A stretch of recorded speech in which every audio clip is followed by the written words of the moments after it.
Salut à tous, c'est Hugo de la chaîne NSS. Aujourd'hui, on va faire une transition un peu particulière. Cette transition, comme vous la voyez, ça va être un balayage relativement organique qui va laisser apparaître le second plan. Alors l'idée du tuto va être de vous montrer une certaine manière de le faire. Il y a d'autres manières, mais celle-ci, c'est la plus simple et surtout la plus pratique dans le sens où vous allez pouvoir très facilement et rapidement donner différents styles à votre transition.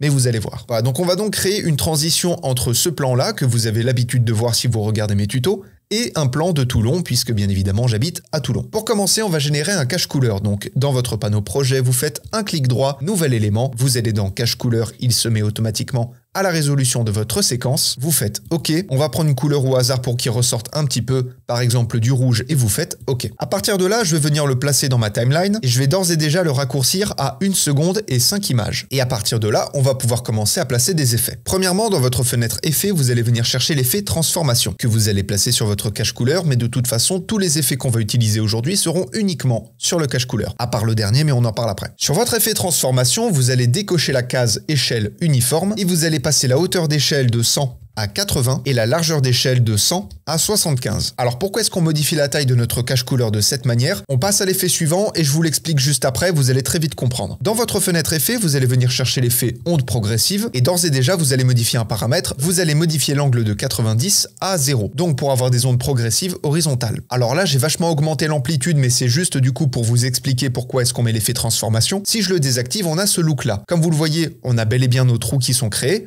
mais on voit qu'il y a une partie qui est en dehors du cadre. Donc on pourrait se dire assez naturellement, je vais réduire l'échelle pour venir faire apparaître ce qui manque. Sauf que quand on réduit, on voit que nos motifs sont coupés. Donc d'où l'intérêt d'utiliser l'effet transformation qui ne va pas générer cette coupure et donc on aura toute la matière. C'est pour ça qu'on utilise cet effet. Ensuite, dans les ondes progressives, vous allez pouvoir modifier l'amplitude et la période. Alors ça, c'est un peu particulier dans le sens où selon la forme que vous allez choisir, l'amplitude et la période ne seront pas les mêmes. Je vous donne un exemple. Si je prends la forme bruit lissé, donc c'est cette animation-là, c'est ce look-là, je vais passer l'amplitude de 100 à 350 et passer la période de 40 à 100. Ce qui fait que ça va me donner quelque chose comme ça. Mais si du bruit lissé, je décide de me mettre par exemple sur la forme sinusoïdale, là tout de suite mes paramètres ne marchent plus et donc il faudra changer. Donc les deux paramètres vont s'adapter selon la forme que vous avez choisie, mais pour la plupart des autres formes autres que le bruit lissé ou le bruit tout court, vous pouvez mettre une amplitude de 200 avec une période de 50. Et bien évidemment, comme toujours, si vous voulez adapter, vous adaptez. Voilà, mais moi je vais rester sur mon bruit lissé parce que je l'aime bien. Pour l'instant, on se contente de créer le style visuel et après on fera de l'animation. Enfin, on va placer un dernier effet, l'effet turbulence. Ça va être pour donner un côté plus organique à notre effet. Vous allez passer le gain de 50 à 90 et passer la taille de 100 à 40. Et là, globalement, vous avez le style global de votre animation. Maintenant, on va animer les différents paramètres. Premièrement, vous allez vous placer au début de votre tête de lecture et vous allez zoomer dans votre image jusqu'à ce que la couleur remplisse l'entièreté du cadre. Pour ma part, j'ai passé la valeur à 180. À partir de là, vous allez activer le chronomètre de position, vous allez sortir votre animation vers la gauche, vous avancez un peu dans le temps et vous réinitialisez la position donc pour récupérer la couleur en plein écran. Et bien évidemment, vous mettez votre image clé au bout du rush. Donc comme ça, on va simplement avoir une animation qui va venir recouvrir le plan qui sera en dessous. Et ensuite, toujours en vous plaçant au début de votre tête de lecture, vous allez activer le chronomètre de décalage de l'effet turbulence, vous avancez un petit peu dans la timeline et vous passez la valeur de 960 à 0. Donc ce qui fait que vous allez avoir une évolution de la turbulence et c'est d'ailleurs ce qui va venir renforcer le côté organique. Enfin, il ne vous reste qu'une seule chose à faire. Vous allez placer votre cache couleur en piste numéro 3 et la fin du cache couleur doit arriver en même temps que la fin du premier plan. Ensuite, vous allez passer le plan numéro 2